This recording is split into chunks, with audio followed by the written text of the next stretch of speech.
যখন মাইয়েতকে কবরে শোয়ানো হয় তখন সে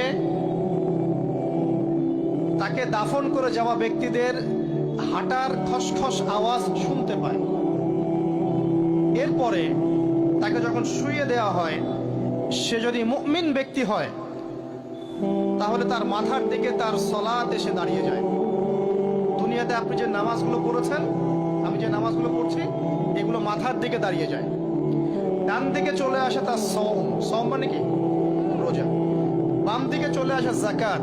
তারপরে পায়ের দিকে চলে আসবে তার আত্মীয়তার সম্পর্ক রক্ষার ইবাদত, তার এই যে অন্যান্য দান সদকা, তার নফল আমল, তার তাসবিহ তাহলিল, তার কোরআন তেলাওয়াত ইত্যাদি পায়ের দিকে চলে আসবে।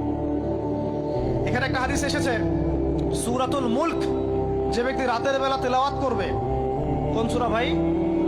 তাবারাকাল্লাযী বিয়াদিহিল মুলক ওয়া হুয়া আলা কুল্লি শাইইন কাদির। এই সূরা যে ব্যক্তি রাতের বেলা করে তেলাওয়াত করবে, ইনশাআল্লাহ সূরা মুলকও কবরে তার সাথে থাকবে এবং কবর আযাব থেকে সূরা মুলক তাকে বাঁচাবে ইনশাআল্লাহ। আমি বুঝাচ্ছি যে কি অবস্থাটা হবে। এবার দুজন ফেরেশতা মাথার দিক থেকে আসবেন, আসতে চাইবেন, সালাত বলবে এখান দিয়ে আসা যাবে না, এদিক দিয়ে আসা যাবে না। ডান দিক দিয়ে আসতে চাইবেন, এদিক দিয়ে আসা যাবে না। বাম দিক দিয়ে আসতে চাইবেন, যাকাত বলবে এদিক দিয়ে আসা যাবে না। পায়ের দিক দিয়ে আসতে চাইবেন, আমলগুলো বলবে এদিক দিয়ে আসা যাবে না। তারপরেও তারা আসবেন, চোখগুলো হবে নীল এবং কালো বর্ণ, নীলাপ চোখের কালো। মুনকার নাকি? উঠে বসিয়ে দেওয়া হবে। এবার তিনটা প্রশ্ন। প্রথমে প্রশ্ন হচ্ছে কি, মান রব, তোমার রবকে? তখন মুমিন বান্দা বুক ফুলিয়ে বলবে রব্বি আল্লাহ, আমার রবকে আল্লাহ। পৃথিবীতে যে ব্যক্তি আল্লাহর সাথে শিরিক করে নাই, আল্লাহ তাওহীদের উপর থেকেছে এবং তার উপরে মৃত্যুবরণ করেছে, ইনশাআল্লাহ সে ব্যক্তি এর উত্তর নির্দ্বিধায় দিতে পারবে ইনশাআল্লাহ। আর দুনিয়াতে যে বা যারাই আল্লাহর সাথে শিরিক করবে, আল্লাহর সাথে শিরকের পাবে লিপ্ত হবে, ওই অবস্থায় মারা যাবে, তাওহীদের উপর থাকবে না, কোশ্চিন কালেও মান রব্বুক উত্তর দিতে পারবে না।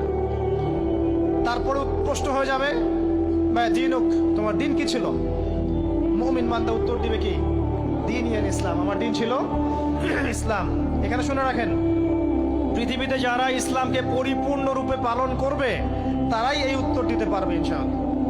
যারা ইসলামকে ঠাট্টা বিদ্রুপের হাসি তামাশার পাত্র বানিয়েছে, মন চাইলে কিছু করি, মন চাইলে কিছু করি না, সহজগুলো একটু আমল করি, বাকি কিছুর আমল ধারি না, হ্যাঁ, নামাজ পড়ি, সুদ ছাড়তে পারি না, ঠিক আছে, বছর বছর ওমরা করি, এদিকে ঘুষ দুর্নীতি ছাড়তে পারি না, ইসলামকে ঠাট্টা তামাশার পাত্র বানিয়েছে, এরা কোশ্চিন কালে উত্তর দিতে পারবে না মা দীনুক। দিনে পরিপূর্ণরূপে ইসলামে প্রবেশ করতে বলেছেন আল্লাহ রাব্বুল আলামিন। যারা পরিপূর্ণরূপে ইসলামে প্রবেশ করবে এবং ইসলামের প্রতিটা মৌলিক বিধান মেনে চলবে, ইনশাআল্লাহ তারা এর উত্তর দিতে পারবে। এরপরে আসবে তৃতীয় প্রশ্ন। নবী সাল্লাল্লাহু আলাইহি ওয়াসাল্লামকে দেখানো হবে। যখন দেখানো হবে তখন সূর্য যখন ডুবে যায়, যে দৃশ্যটা আমরা দেখতে পারি না, ওই দৃশ্যটা ভেসে উঠবে এবং মুমিন বান্দা অস্থির হয়ে যাবে, বলবে আমাকে ছেড়ে দাও, আমি নামাজ পড়বো। সুবহানাল্লাহ। তার কারণ তার কাছে মনে হবে যে আসরের ওয়াক্ত হয়ে গেছে, আসরের ওয়াক্ত হয়ে গেছে, আসরের ওয়াক্ত চলে যাচ্ছে, আমাকে নামাজ পড়তে হবে। চিন্তা করেছেন? ওই যে একটা হাদিস আছে না, যে 7 শ্রেণীর মানুষকে আল্লাহ রাব্বুল আলামিন আরশের ছায়া দিবেন। তার মধ্যে এক শ্রেণীর মানুষকে, যার অন্তর মসজিদের সাথে ঝুলে থাকে, তার মন মসজিদের সাথে ঝুলেছিল, এই সূর্য ডুবে গেল বলে আমাকে ছেড়ে দাও, আমি নামাজ পড়তে যাব। তখন ফেরেশতারা বলবেন তোমাকে নামাজ পড়তে দেয়া হবে, তবে তার আগে তুমি এর উত্তর দাও। কি উত্তর? এই ব্যক্তির দিকে তাকাও। তখন নবী সাল্লাল্লাহু আলাইহি ওয়াসাল্লামকে দেখানো হবে, সাল্লাল্লাহু আলাইহি ওয়াসাল্লাম দরুদ পড়বেন। বলা হবে যে এই ব্যক্তির সম্পর্কে তোমার কি ধারণা? মান হাযা রাজুলু বুইসা ফীকুম, এই ব্যক্তি কে, যাকে তোমাদের কাছে পাঠানো হয়েছিল? মুমিন ব্যক্তি নির্দ্বিধায় বলে দিবে যে তিনি হচ্ছেন আমার নবী মুহাম্মদুর রাসূলুল্লাহ সাল্লাল্লাহু আলাইহি ওয়াসাল্লাম। দেখুন, পৃথিবীতে যে বা যারাই নবী সাল্লাল্লাহু আলাইহি ওয়াসাল্লামের সুন্নতের উপর আমল করবে, ইনশাআল্লাহ সে তার উত্তর দিতে পারবে। দুনিয়াতে যারা নবীর সুন্নতের 5 পয়সা পরোয়া করছে না, তার আদর্শের 5 পয়সা দাম দিচ্ছে না, তারা কোশ্চিন কালে উত্তর দিতে পারবে না। নাম হতে পারে আব্দুর রহমান, আব্দুর রহিম, নবীর সুন্নতের ধারে না, তারা উত্তর দিতে পারবে না। নবীর সুন্নতের গুরুত্ব কত গভীর, এটা আমাদেরকে এখান থেকে বুঝতে হবে। তাই প্রিয় যুবক ভাইরা, মুসলিম ভাইরা, আমাদের জীবনটাকে নবীর আদর্শ এবং সুন্নতে ঢেলে সাজাতে হবে।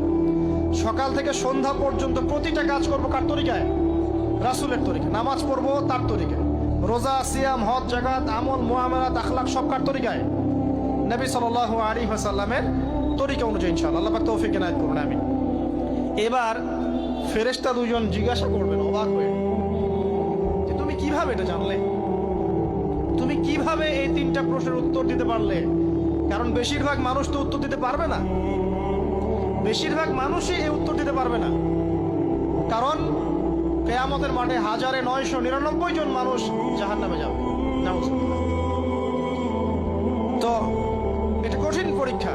আল্লাহ রাসূল সাল্লাল্লাহু আলাইহি ওয়াসাল্লাম বলেছেন যে নিশ্চয়ই তোমাদেরকে এখানে পরীক্ষায় ফেলা হবে, আর তোমরা যদি এই পরীক্ষা জেনে তোমাদের মৃতদেরকে দাফন করা থেকে বিরত না থাকতে, তাহলে আমি তোমাদেরকে শুনিয়ে দিতাম কবরে কেমন পরীক্ষা হয়।